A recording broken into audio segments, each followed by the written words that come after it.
Daamid ja härrad, lugupeetud külalised, väga hea meel on näha teid niivõrd suurearvuliselt siia Paidesse tulemas. Nagu kuulsime, Eestimaa tuleb liikuma panna, et ta liiguks, looks ja lehvitaks ja kauneid radasid rajaks ja seda kõike juba 15 aastaga. Tekibki siis küsimus, et kuhu me siis peaksime välja jõudma. Ilmselt loodame, et selleks hetkeks, kui me siin kõik saame oma mõtted välja öeldud ja mõtted saavad ka teoks, et siis tõepoolest Eestimaa on üks parem koht, et kui tuleme jälle näiteks spordikongressile kunagi tulevikus, siis võib-olla näiteks sellesama maja ees on 3 suitsetajat vähem, võib-olla kogunisti on selleks ajaks näiteks Kalevi Keskstaadionile tekkinud lamp ja võib-olla näiteks mõni spordibaas ei sulge oma jalgpalliväljakut mitte 25. oktoobril, vaid näiteks 13. novembril. Aga selleks, et seda tähtsat eesmärki täita, on mul siin arvukalt liitlasi, kes aitavad kindlasti kaasa mõelda ja alustame siis nendest, kes kõige konkreetsemalt tegutsevad noortega. Tallinna Inglise kolledži direktor Toomas Kruusimägi on see mees, kes on ilmselgelt meie tegelemas meie noorte crème de la crème'iga ja peaks teadma, kuidas neid mõjutada ja teab, millised on ka nende reaalsed liikumisharrastused, sest et see on see, mis tegelikult tulevikus maksma hakkab. Samas tekib mul küsimus selle kohta, et olles Tallinna elanikuna näinud piisavalt palju seda, kuidas näiteks vanemad toovad autodega oma lapsed ära kooli juurde, et mitmetel sportlaste elulugudes on ju tegelikult päris hästi teada see, et koolitee pikkus on see, mis määrab sportlase edukuse. Tõsi, kõikides kindlasti sportlasi ei saagi, aga see selleks. Härra Kruusimägi, kui me panaksime Endomondo ühele Inglise kolledži õpilasele päeva algul külge ja vaataksime, mitu kilomeetrit ta päevas liigub, et mida see andur võiks näidata päeva lõpuks? Tere kõigile spordihuvilistele, küsimus on väga õigustatud.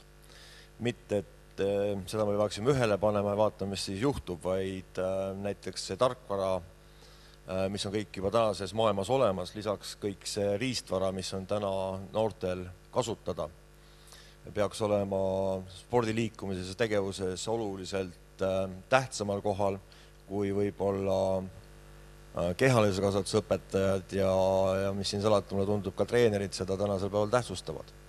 Ehk kui me räägime liikumisest, siis see on üks tarkvara, mis võimaldab teha kõiksuguseid huvitavaid asju, et seda arvutipõlvkonda viia liikumise juurde, panna iseenda vastu huvi tundma, iseennast arendama ja teadlikkust kasvatama. Aga on ka veel teisigi mõtteid ja võimalus, aga kui palju liigub, see sõltub väga palju lastest. Osad on koolis need, kelle vanemad ootavad autost selleks, et kui koolipäev lõpeb, viia linna teisi otsa trenni, ootavad, kuni trenn lõpeb, et viia järgmisse linna otsa muusikakooli ja siis lõpuks veel koju kuskil 3. kohta, nii et kõik algab kodunt ja saab siis rakenduse lastes. Aga küsin siis kohe otsa ka nii, et kas tänapäevane kehaline kasvatus vastab nende ootustele ja nõuetele, et teadupärast on eriti just teismelised ilmselgelt kõige keerukam sihtgrupp alati, keda mõjutada? No väga otsene vastus minult ja väga subjektiivne vastus on see, et ei vasta. Ei vasta seetõttu, et ta ei võimalda edu saavutada igapäevaselt iga tegevuse juures, mida on näiteks arvutite juures võimalik. Ta on raamistikus, millest siin ka juba eespool räägiti ja ma ei ole päris kindel, kas tänase päeval endiselt 45 minutit kehaliskasvatuse tundi on kõige mõistlikum ja kõige otstarbekam viis liikumisõpetust korraldada. Aga mis oleks asemele võimalik panna? Vaadates näiteks mõningaid riike, kes on tervisliku elu ja elatavalt aastate poolest meist eespool hulganisti, seal toimuvad näiteks sporditegevused, nii nagu ka teised loovad loovate ainete tegevused päeva teises pooles, pärast lõunapausi, pikema aja jooksul ja see ei ole mitte ainult ühe multitalendi õpetaja teha, vaid õpetaja on treener, treener on õpetaja, juhendaja, mentor. Läheme küsimusega edasi sportlikku linna nimega Pärnu. Et Toomas Kivimägi tunneb seda nagu oma viitesõrme, et ja kindlasti väga paljud spordiinimesed tunnevad ka Pärnut ja teavad seda ennekõike nagu oma spordiharrastusega seoses. Aga rääkisin just veidi enne aega tagasi ühe inimesega, kes oli Pärnu Sütevaka gümnaasiumi lõpetanud aastal 2003. Tema ütles, et nende kehaline kasvatus nägi välja umbes niimoodi, et nad olid soojal ajal sellel Pärnu Kalevi keskstaadionil, rannastaadionil, mis oli küll juba toona üsna raskes olukorras ja vist, nagu ma aru saan, saab kohe varsti korda. Ja siis samas suurema osa ajast, kuna neil võimlat ei olnudki sellel hetkel veel, mis oleks nagu kuidagi neid teenindanud, siis nad valdavalt tegelesid 5 kuud aastast hoopis võistlustantsuga, mis oli veidi keeruline, arvestades, et klassis oli 23 tüdrukut ja 3 poissi.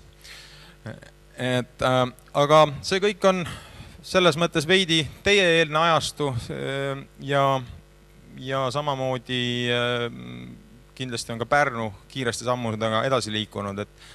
Aga kuidas teie hinnangul on praegusel hetkel näiteks kehaline kasvatus vastav nõuetele, et mis tuleks sellega teha, et lapsevanemana kindlasti teil on oma arvamus? Tere päevast kõigile! Esmalt pean vabandama, et ma tulin siia autoga.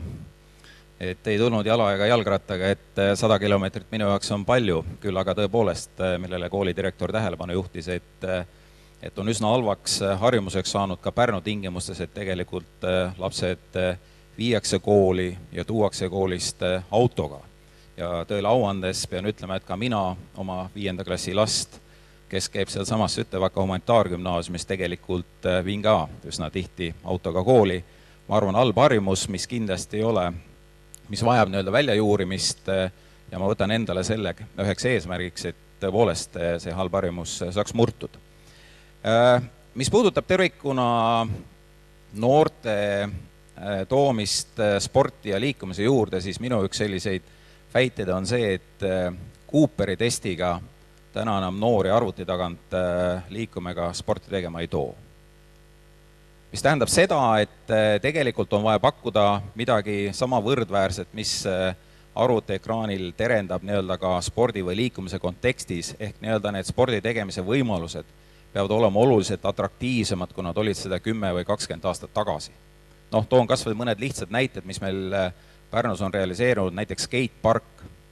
Me investeerime sinna kokku 45 000 eurot ja see on uskumatult populaarne laste hulgas. Teine, millest on ju väga palju räägitud ja me küll ilmselt jõuame selleni, on ka kergliiklusteed, aga ma hetkel rohkem ei ava, sest ma arvan, et sellest tuleb hiljem veel juttu.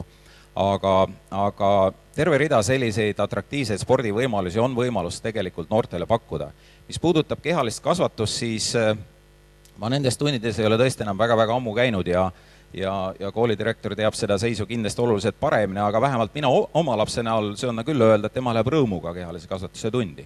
Et selles mõttes, et ega seal nüüd päris Ameerikat nagu luua ei saagi, nii et eks seal on oma selline traditsioon ja harjumus, et ma arvan, et need toimivad iseenesest. Tähtis on tegelikult saada lapsed liikuma ka peale kehalise kasvatuse tundi. Ma arvan, et see on tegelikult üks võtmeküsimus, et noortel selline liikumisharjumus muutuks sama tähtsaks kui võib-olla hommikul söömine. Aga see skatepark teeb nad tervemaks või on hoopis vastupidi, naks ja rangluu läinud? Rangluu paraneb ära, aga kui see laps istub hommikust õhtuni päevad otsa arvuti taga, siis lihtsalt on sellised terviserikked võivad tekkida, mida enam parandada ei ole võimalik, nii et ilmselgelt on sellel ülimalt positiivne mõju loomulikult. Kui me nüüd võtame näiteks ühe ala eesmärgi, mis on siin strateegias, et selline liikumise ala peab olema 15 minuti ulatuses. Et oletame siis, ma olen Pärnu kesklinnas, et kus ma siis täna õhtul näiteks leiaksin just kesklinnas käidava tee ulatuses sellise pehme pinnasega valgustatud koha. Kas on selline koht? Sörkimiseks näiteks? Kui ma olen see vanakooli esindaja, kes Cooperi testi ja sörkimist veel kuidagi millekski peab? No ütleme, et siin on tõepoolest ajas väga palju muutunud, et korra nimetasin kergliiklusteid, ütleme Pärnus kokku on tegelikult kergliiklusteid kuskil 40 kilomeetrit spetsiaalselt ehitatud kergliiklusteid on 20 kilomeetrit ja sellest 70% ehk 14 kilomeetrit on ehitatud viimase 5 aasta jooksul. Nii et saadate mu asfaldile ikkagi? Ja need on nii-öelda asfaldi võimalust, aga meil on Pärnu rand on, mis on selline unikaalne võimalus nii-öelda liiva peal, pehme pinnase peal joosta või teine kesklinnast võib-olla jah, ütleme jala ei jõua sinna 15 minutiga, aga jalgrattaga näiteks Raeküla tervisespordirada, kus nii-öelda on tõepoolest võimalik pehme pinnase peal kenasti joosta, nii et ütleme, Pärnu linn on selles suhtes küll väga kompaktne, et kui ma siin vaatasin, tõepoolest on eesmärk, et 15 minuti jooksul oleks võimalik nii-öelda liikumisharrastusega tegeleda, 15 minuti kaugusel peaks olema see paik, siis ma arvan, et Pärnus tegelikult see ajavahemik on juba täna veelgi lühem kui see 15 minutit, nii et selles suhtes nagu meil need eeldused ja võimalused tegelikult ikkagi liikumisharrastusega tegelemiseks on täiesti olemas ja sealhulgas ka nii-öelda pehmel pinnasel jooksmiseks. Nii, ja jõudsime Mart Einaste juurde, mees, kes on kindlasti väga palju mõtisklenud Tartu Ülikooli Kliinikumi nõukogus sellest, et mida annab liikumine tervisele, tundnud seda kõike ka omal nahal, sest et Mardiga enamasti oleme me maratonidel samades gruppides ja tema isiklik rekord on minust täiesti uskumatutes kaugustes. Aga tahangi siis küsida, et Mart, sina kuidas sulle jääb mulje, et kas see tänane kehaline kasvatus veel mingil määral suudab teenindada neid vajadusi ja ootusi, et me siis 15 aasta pärast oleksime paremas olukorras? Aitäh selle küsimuse eest, et kuna me eelkõnelejad kõik on juba seda öelnud ja meil see punkt on selles 1-4 põhieesmärgina välja töödud, siis ilmselt ka mina ei saa öelda, et kõik on korras ja me oleme kõigega rahul. Võib-olla ei tahakski nii väga seda kehalise kasvatuse tundi nuhelda selles mõttes, et hea, et ta olemas on. Ma tean, et on väga palju riike, kus niisugust tundi riiklikus koolikorralduses üldse ette nähtud ei ole, et meil ta õnneks on olemas. Kurvastuseks pean ma ütlema, et kuna ma olen kohtunud ka päris palju kehalise kasvatuse õpetajatega vestelnud, siis nad on kurtnud seda, et nad on pidanud pea 20 aastat võitlema üldse selle eest, et seda tunnustatakse, et seda nagu kooliprogrammist välja ei visataks. Ehk teisi öeldes ma loodan, et me nüüd seda tundi nuheldes saame kõik aru sellest, et seda saaks ja võiks teha paremini, aga hea on, et üldse olemas on. Muidu meid poleks siin, ma arvan. Tulles selle juurde, et mida selles võiks muuta või siin on ju öeldud mitmeid ideid, mis tahaks tõsist arutelu ja tõesti ka sellesse korraldusse sisse viia.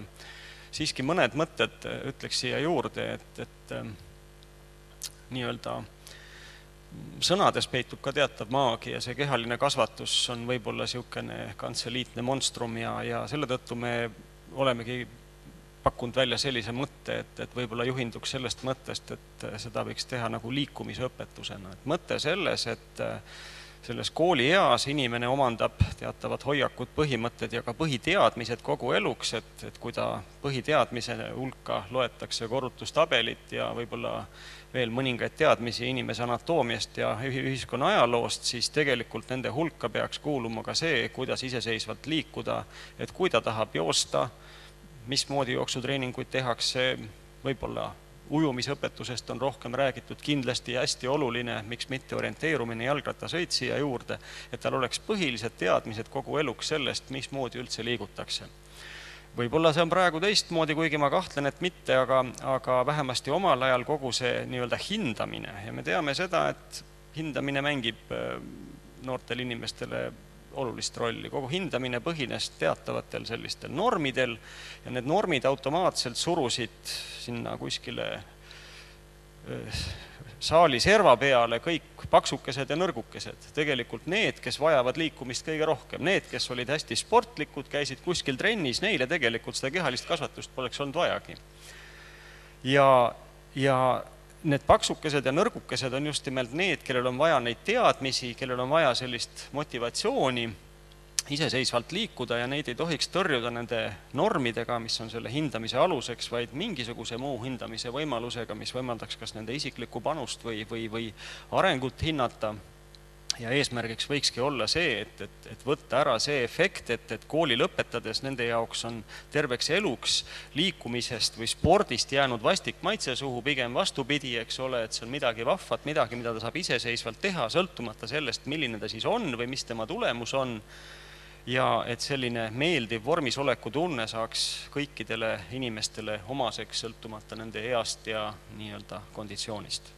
Ma küsin veel ühe sellise küsimuse, millele ei ole tegelikult kogu Eesti spordiavalikus siiamaani suutnud vastata, et üks on see, et tegelikult on üks kriitilisi gruppe, mida räägitakse, on noored tütarlapsed. Et poisse veel saab näiteks kusagil võistlustele, aga neidude osas teatud east alates valitseb suhteliselt tühjus, et isegi teinekord pole isegi medaleid õieti välja jagada.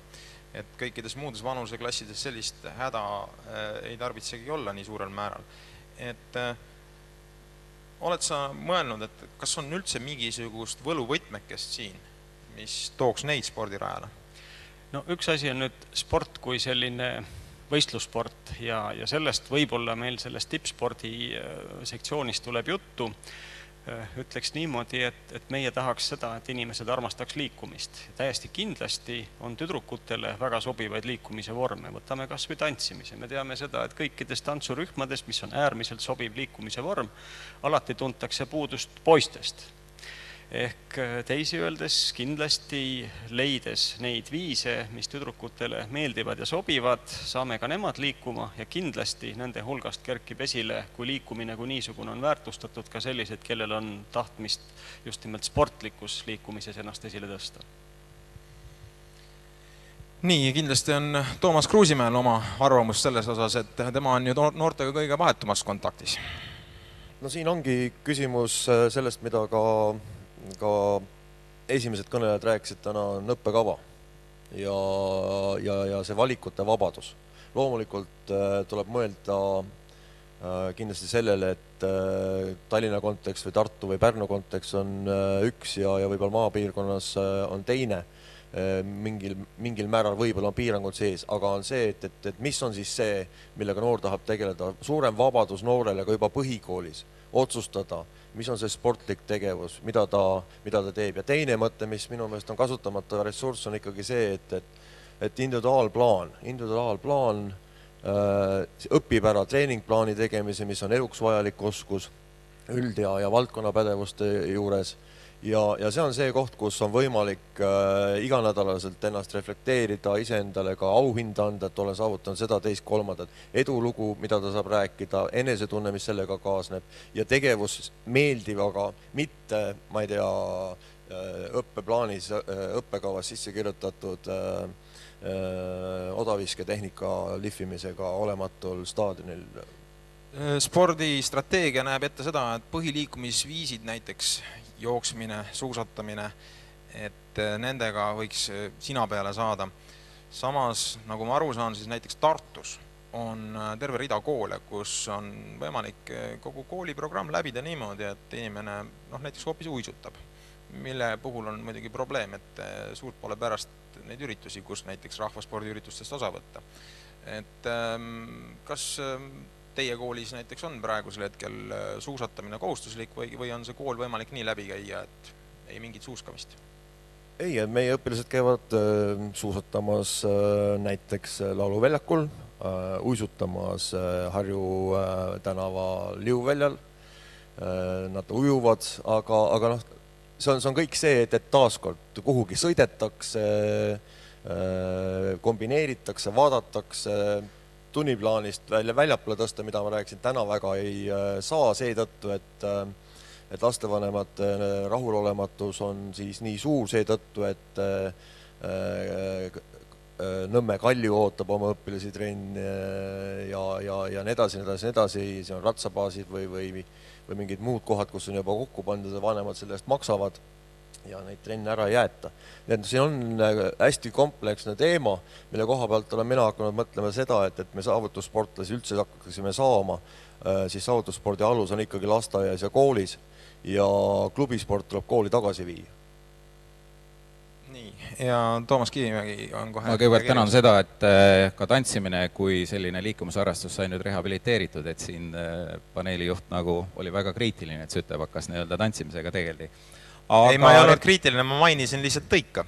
No need olid need ainsad võimalused, tänaseks päevaks on loomulikult meil olemas ka väga uhke selline kesklinna spordihall, mis on ka Sütev Akadeemias. Aga ma veel tahaks korrata tegelikult seda mõtet, et ma arvan, et ikkagi kehalise kasvatuse tundides on ikkagi hõlmatud valdav enamus õpilastest, kes seal koolis käivad. Aga minu sõnum ja mõte on ikkagi selles, et sellega ei tohi nagu piirduda, et ühe noore liikumisaktiivsus ei tohi jääda ainult kehalise kasvatuse tundide raamesse. Ja selles mõttes on võib-olla paar sellist emotsionaalset momenti on vaja ka ikkagi teatud mõttes nii-öelda nänni või teatud mõttes stimuleerida. Mul on endal meeles, selleks on kahjuks möödas juba 35 aastat või natuke rohkem, ma siinkohal mõtlesin, et meil oli, ma elasin tollal Sindis ja sinna oli sisse tallatud suusarada ja me pidime selle läbi sõitma selle raja õhtul, siis me saime sinna ühe kompostri selle paberi peale ja kui oli 10 sellist templit sinna paberi peale tekkinud, siis me saime kleepsu.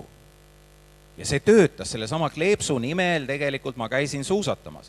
Ma arvan jah, et täna see kleeps kui selline nii-öelda autasuna ei tööta piisavalt hästi, aga võib-olla on selliseid moodsamaid IT-lahendusi, mis samamoodi paneksid nagu lapsed ka koolivälisel ajal liikuma. Või teine selline, minister siin palus meenutada ka selliseid oma spordi selliseid emotsionaalseid hetki, siis minule näiteks on kõige rohkem meelde jäänud esimene diplom võidu eest korvpallis. Esimese võidu eest korvpallis. Ja lugu oli selline, et me tegelikult D-klassis teatavasti ju 2 vanuseklassi on koos, me oleme noorem vanuseklass ja me kaotasime kõik mängud Pärnu linna meistrivõistlustel ja loomulikult moraal oli alla käinud, nii nagu samamoodi eelpool vihjati, et kui ka kehalise kasvatuse tunnis hindeid pannakse ja tekitatakse selline väga negatiivne kogemus, siis treener tabas selle väga hästi ära, korraldas meile mängu meieealiste tüdrukutega ja loomulikult me võitsime neid pikalt ja taktitunnelist loomulikult ta diplom veel ei pannud kirja, et me mängisime tüdrukutega, aga diplom esimese võidu eest korvpallis on minu kõige emotsionaalsem ja kõige parem diplom. No iseenesest on rahvaspordis ju tegelikult sellist meenet ja meelitamist päris kõvasti, sellega on ka väga häid tulemusi saavutatud, eks Mati Lilliallik oskab lähemalt sellest kõigest rääkida, aga küsiks ka sellisest olulisest teemast, mida siin ka strateegias mainitakse, mis on spordibaasid, mida riivamisi puudutasime, et Mart Einoste käest, et kuidas näiteks Tartus sinu hinnangul, kas olemasolevad spordibaasid soosivad liikumist või on need praegu sel hetkel pigem takistuseks? Noh, ma ei julgeks nüüd öelda, et nad takistuseks on, et kõik, mis on ikka abiks, aga püüdes nagu iseloomustada seda olukorda, milles me oleme, ei saa kuidagi ümber kunagi see kuulsa spordiprofessori Mait Arvisto sellisest mõtisklusest, et kui me 10 aastat tagasi hakkasime rajama esimesi kergliiklusteid ja neid spordibaase, mis nõukogude ajal olid tehtud, siis jäetud unarusse, neid nagu uuesti töökorda tegema, et siis ükskõik mis tegid, kõik oli hästi, sest et maa oli nagu nii tühjaks ja sööti jäänud. Nüüd me oleme selles olukorras, kus juba üksjagu on tehtud ja nüüd on vaja selles mõttes nutikaid lahendusi, et need erinevad rajatised, olgu see siis kergliiklustee ja spordiklubihoone, et need nutikalt niimoodi ühendada, et nad moodustaksid teatava terviku. Et ilmselt meil Tartus on selliseid väga häid näiteid sellest, kus on häid radasid korda tehtud ja on ka täiesti selliseid masendavaid näiteid, nagu kuulus Jänese liikumisrada, mis tehti rahva suureks rõõmuks valmis ja millest praegu keegi rääkida ei taha, sest et ta on kadunud ajala prügikasti, mis iganes põhjustel, aga nii see läinud on. Et selles mõttes nii nagu selle kehalise kasvatuse tunni suhtes, et olgem uhked, et meil ta on, katsugem seda alles hoida ja veel paremaks teha, nii tahaks öelda ka nende liikumispaikade rajatiste kohta, et meil on välja valitud mõningad, mida riiklikult toetatakse. Ilmselt oleks mõningaid veel vaja, võib-olla mitte väga palju, aga et ei jäetaks seda soiku, et nad kuidagi unarusse jäävad, vaid et need siis hoitaks ka riigi omavalitsuse, minu poolest ka rahva enda rahaga, see on siis oma taskust tuleva rahaga niimoodi üleval, et nad püsivad korras ja on seotud sellise liikumisradade, kergliiklusteede võrgustikuga ja moodustavad sellised sõlmpunktid, kus oleks hea harrastada väga mitmekesiseid praegusel hetkel näiteks Tartu vastab nendele vajadustele või kuidas? Nagu ma ütlesin, ikka saab paremini, jah, et on asju, mida tuleks ühendada, aga üht kui teist on ka tehtud, nii et ma ülemäära kriitiline ei tahaks olla. Et Toomas Kivimägi, et kuidas teie hinnangul on hetkel seis, no kindlasti Pärnus te ei saa väga palju kritiseerida ennast, ma loodan, et küllap vastased teevad selle töö ära, aga muu Eesti osas, et kui te olete ringi vaadanud, et mis on teie mulje olnud? Ma tegelikult natukene teise nurga alt läheneks sellele samale küsimusele vastamisega, et teatud mõttes on ju selline pettepilt, kui me vaatame liikumisharrastusega, et mina, kes ma ka suhteliselt aktiivselt osalen erinevatel rahvaspordiüritustel Pärnus, siis jääb tõesti selline mulje, et kui sa need numbrid kõik kokku liidavad, et et peaaegu kõik nagu liiguvad. Aga kui sa vaatad tähelepanelikult neid, kes seal osalevad, siis on tegelikult ühed ja samad inimesed. Ja siis me jõuamegi nende protsentideni, mida siin tegelikult näidati, et 40 või 42% on ainult need, kes tegelevad aktiivselt või regulaarselt liikumisharrastusega. Et põhiküsimus ja põhiprobleem on tegelikult selles, et kuidas saada liikuma need 60%.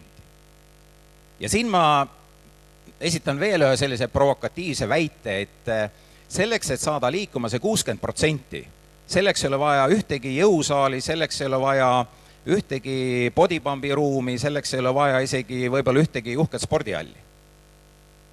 Nende inimeste jaoks on vaja just nimelt kergliiklusteid, nende jaoks on vaja erinevaid välijõusaale, nende jaoks on vaja kas või jäähokiväljakuid. Et mina väidan, et nende jaoks, kes nii-öelda aktiivselt tegelevad spordiga, võtame need samad, mida ma nimetasin, et keegi solvuks, et jõusaal, meil on piisavalt jõusaali ressurssi Pärnus. Meil on piisavalt bodypumpiks tegemise ressurssi Pärnus, aga see 60%, et nad ei tule nii-öelda ühte spordihalli nii-öelda seda kangi sikutama. Küll nad on valmis minema välja nii-öelda kergliiklustee peale ja meil on väga hea näide üks Mai kergliiklustee, mis on 1,3 kilomeetrit pikk, mis praktiliselt algab nii-öelda Mai Elama rajoonist ja ma söandan väita, et ainuüksi see rada tõi esimest korda nii-öelda kergliiklusrajale võib-olla 100 inimesi.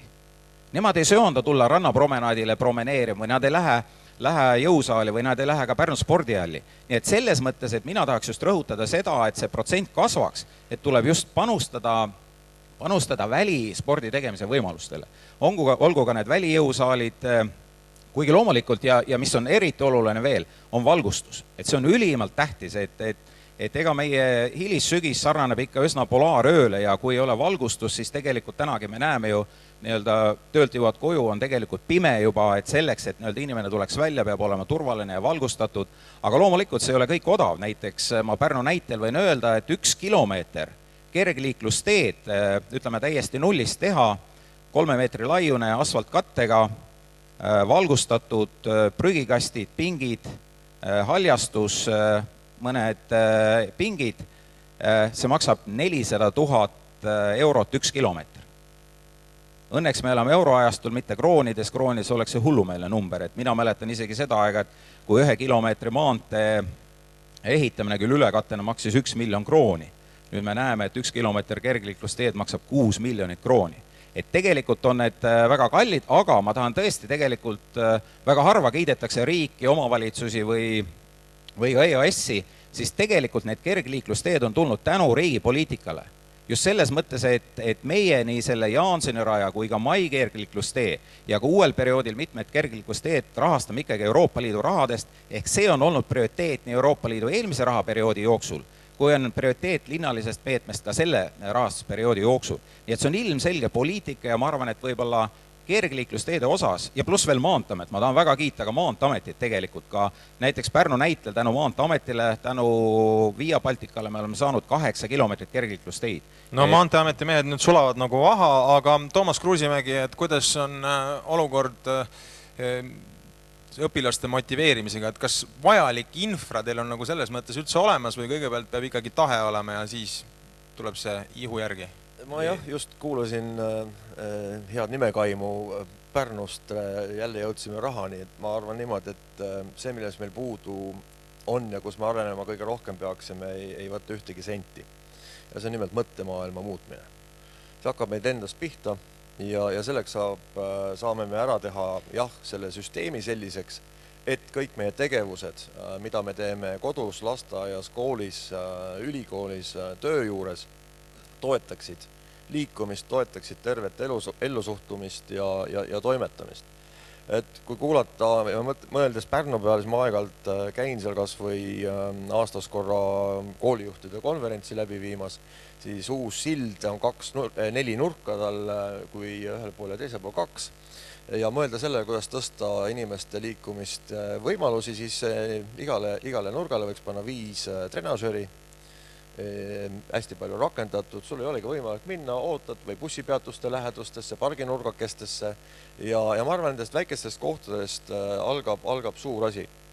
Aga just nimelt kui me tahame vaadata seda, et kui me ei jaksa osta treenerit, kui me võib-olla kommertshindadega ka noored ei suuda spordisaali minna, siis on äärmiselt oluline, et noor oskaks iseenda tervislikku käitumist kujundada.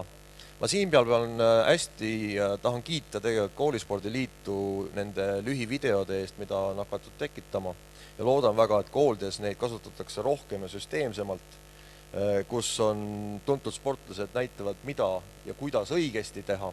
Et see on see koht, kui noor saab koolist süsti ja saab teadmise, kuidas joosta, kuidas venitada, millal venitada, siis vähenevad spordivigastused, mida nad ise tekitavad, tekib suurem rõõm ja pikaajaliselt on nad ka tervemad. See on kindlasti kiiduväärt initsiatiiv ja Mart oli veel. Tahtsin lisada veel sellise mõtte tegelikult eelkõnelejatele, nende mõtte toeks, et uuringud Soomest, mis on paljuski meile eeskujuks, kinnitavad seda, et peamine liikumine, soomlaste liikumisharrastus on oluliselt kõrgemal tasemel kui meil, ikkagi ligi 90% kogu elanikkonnast regulaarselt liigub ja peamiselt leiab liikumine aset siis 2 sellisel põhilises kohas, üks on kergliiklusteed ja teine on nii-öelda suletud liikumisrajad, see on siis nagu sellised pargirajad. Kergliiklusteed üldjuhul siis asfalteeritud, teised on sellise kruusakattega, kus on siis neid erinevaid väliseid vahendeid, mille abil liikuda ja ilmselt, ütleme veel sinna kõrvale, et kuskil 40% inimesi käib siis Soomes spordiklubides sees, jõuklubis või aeroobikat või midagi sellist tegemas, ehk see on tegelikult palju väiksem hulk kui neid, kes väljas liiguvad ja rahvaspordiüritustest osavõtjaid on umbes 1/3, meil natuke üle 5% elanikkonnast. Et see on alati niimoodi, et neid, kes mingil põhjusel ei taha minna rahvaspordiüritustele, kunagi ei hakka seal kõik käima, aga see ei tähenda seda, et nad üldse ei liiguks ja meie suurim probleem loomulikult ongi see 60% elanikkonnast, kes ei liigu.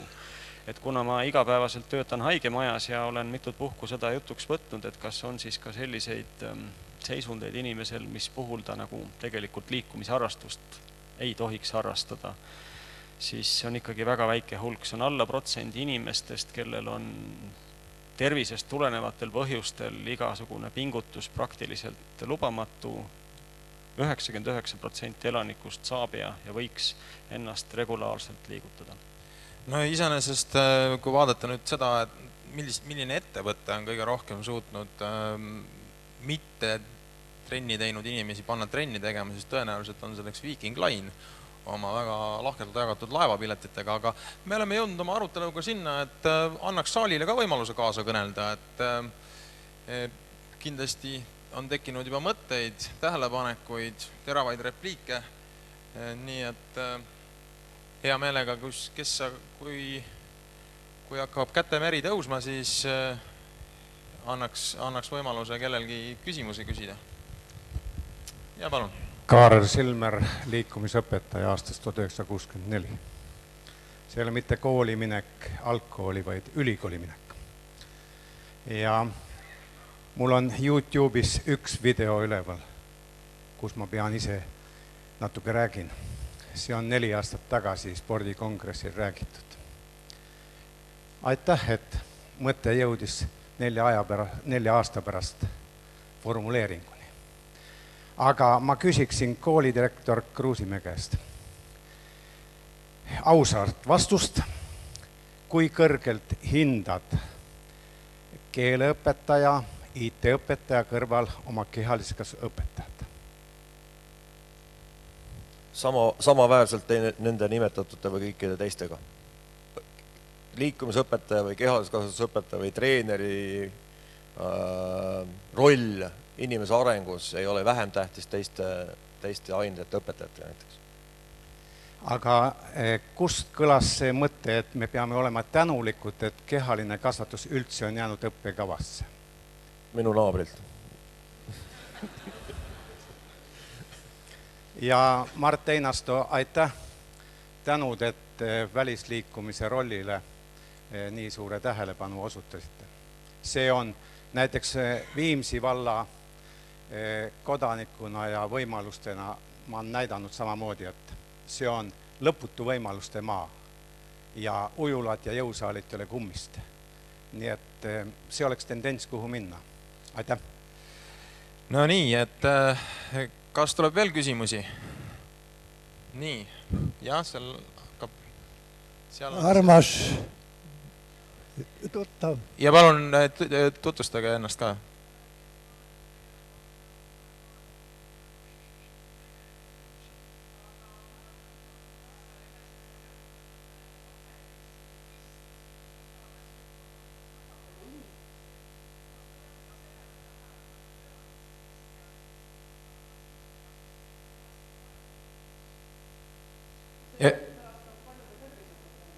Kellele küsimus on suunatud?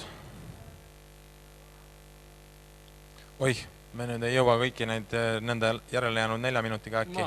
Marta teeb otsa lahti. Haaraks kinni, et jah, natukene sellele on tähelepanu pööratud strateegias nende punktide all, kus räägitakse ettevõtte spordi soodustamisest ja sellest murekohast on ju palju räägitud, et meie praegune maksusüsteem või vähemasti selle tõlgendused ei võimalda sellist nii-öelda firmasporti väga arendada ja seda kindlasti peaks tegema, nii et selles mõttes on ta kindlasti siin olulisel kohal sees, aga tahaks haarata küsimuse küsijal sõnasabast ja öelda seda, et ta väga tabavalt juhtis tähelepanu sellele, et ka keskealiste motivatsioon vajaks nagu sellist turgutamist ja toetamist, et nende hulgas on ju peamine hulk ja eakate hulgas, kes ei liigu. Et tegelikult tahakski esile tõsta ühe sellise momendi meie nii-öelda strateegilisest nägemusest, et tegelikult peaks käima kogu aeg üleriigilised kampaaniad, mis nagu toetaksid seda liikumisharrastust. Et meil on 2 sellist kogemust. Üks oli mõni aasta tagasi Ära ole topise nimeline selline juhtlause, kus siis erinevad tuntud isikud olid nendeks rollimudeliteks, kes näitasid, kui oluline on liikuda ja see oli väga hea mõjuga ja see käesoleva aasta, mis on siis terve Eesti eest, mis nagu toetab liikumist. Ma loodan, et tegelikult selline suur kampaania puudutab ühiskonda haarav kampaania nagu tulevikus saab kogu aeg käima ja mõte pole mitte niivõrd selles, et kampaania korras inimesi liikuma tõmmata, vaid ikkagi selle aja jooksul kõik need allpool olevad initsiatiivid saavad sellise selgroo, mille külge ennast nii-öelda kinnitada või toetada ja ühesõnaga sellisele ühele suurele hüüdlausele järgib koha peal hästi palju tillukesi, konkreetseid ja praktilisi meetmeid, mille abil motiveeritakse just nimelt seda täisealist elanikkonda. Jah, tahtsingi omalt poolt repliigi teha, et näiteks üks firma, kes võiks ju spordist lugu pidada, on Politsei- ja Piirivalveamet, millel on tuhandeid töötajaid. Samas nende näiteks krossijooksu meistrivõistlustel oli 55 osalejat. Nii et siin on mille üle mõelda. Kas me jõuame ühe kiire küsimuse äkki veel? Nii, jah, palun. Voldemar Tallinnast. Millal Pärnu linna ainuke kergejõustiku staadion korda saab? See on Pärnu linna häbimärk. Aitäh. Järgmine ringkonnakohtu istung toimub 24. novembril.